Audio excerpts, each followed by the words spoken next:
દર્શક મિત્રો નમસ્કાર, હું છું સમીર ખાન પઠાણ ને આપ જોઈ રહ્યા છો ક્રાઇમ જોત ન્યૂઝ જામનગર। હવે જોઈએ જામનગરના વિગતવાર સમાચારો।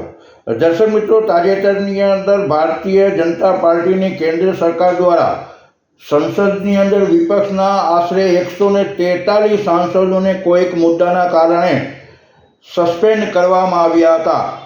ત્યારે આ સસ્પેન્ડના મુદ્દાને લઈ કોંગ્રેસ દ્વારા અને વિપક્ષ દ્વારા સમગ્ર ભારતની અંદર નાના મોટા વિરોધ પ્રદર્શનના કાર્યક્રમો થઈ રહ્યા છે। ત્યારે ગુજરાત પ્રદેશ કોંગ્રેસના આદેશ અનુસાર તાજેતરની અંદર જામનગર શહેર કોંગ્રેસના પ્રમુખ દિગુભા જાડેજાની આગેવાનીમાં જામનગરના લાલબંગલા સર્કલ ખાતે જામનગર કોંગ્રેસ દ્વારા ભારતીય જનતા પાર્ટી જે કેન્દ્રમાં સરકાર છે તેના વિરુદ્ધમાં ધરણા પ્રદર્શન કરવામાં આવ્યા હતા। આ ધરણા પ્રદર્શન દરમિયાન દેશ બચાવો, સંવિધાન બચાવો, ભાજપ હાય હાય, ભાજપ તેરી તાનાશાહી નહીં ચલેગી જેવા સૂત્રોચ્ચાર કર્યા હતા। ત્યારે આ પ્રસંગે જામનગર પોલીસનો ચુસ્ત બંદોબસ્ત સાથે રહ્યો હતો।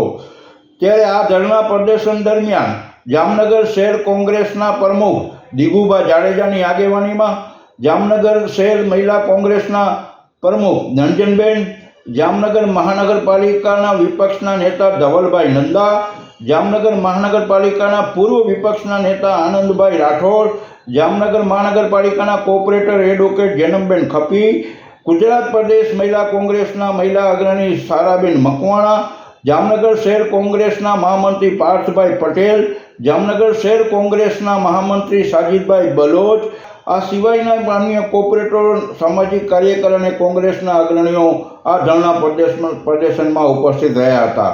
દર્શક મિત્રો, અહીં આજના જે ધરણા પ્રદર્શનના કાર્યક્રમમાં એક નોંધ લેવા જેવી વાત એ હતી કે આખા ભારતની અંદર આવડી મોટી રાષ્ટ્રીય પાર્ટી કોંગ્રેસના કાર્યકરોએ ધરણા પ્રદર્શનમાં આવા મોટા મુદ્દાઓને લઈ અને ધરણા પ્રદર્શનનો કાર્યક્રમ રાખવામાં આવ્યું હતું। તેમાં માત્ર ને માત્ર 25 કે 30 કોંગ્રેસ અગ્રણી કાર્યકરો ઉપસ્થિત રહ્યા હતા। આ વાત નોંધ લેવા જેવી છે। ક્યાંક ને ક્યાંક કોંગ્રેસની ક્યાંક કમનસીબી કે કમ શક્તિ કે નબળી કોંગ્રેસ કહી શકાય એવો સવાલ ઊભો થયો છે। ત્યારે હવે જોઈએ ક્રાઇમ જોતના જામનગરના આગળના વિગતવાર સમાચાર। જય હિન્દ, જય ભારત। દેશમાં લોકશાહીનું જાહેરમાં ખૂન થઈ ગયું છે। ત્યારે 2 દિવસ પહેલાં જ રાજ્યસભા અને લોકસભાના જે પ્રજાના મતે ચૂંટાયેલા સાંસદો છે એને આ ડેમોક્રેસીનું ખૂન કરી, સંવિધાનનું આર્ટિકલનું ખૂન કરી, જે ભણેલા ગણેલા વ્યક્તિઓએ જે સંવિધાન આપ્યું છે એવા બાબા આંબેડકર સાહેબનું સંવિધાનનું ખૂન કરી ભાજપ સરકાર શું સાબિત કરવા માગે છે?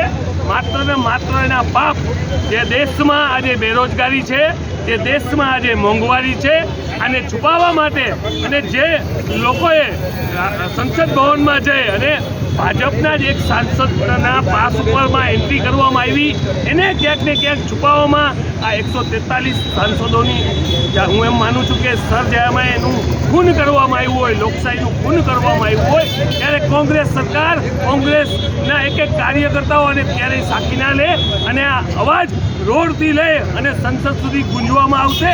અમારા નેતા રાહુલજીએ આજે જ્યારે અમને આદેશ કર્યો છે ત્યારે અમે જાહેરમાં આજે આ ભાજપ સરકારના કૃત્યોને વખોડીએ છીએ। આ અનપઢ સરકાર છે, જેને કંઈ પડી લખેલી સરકાર નથી।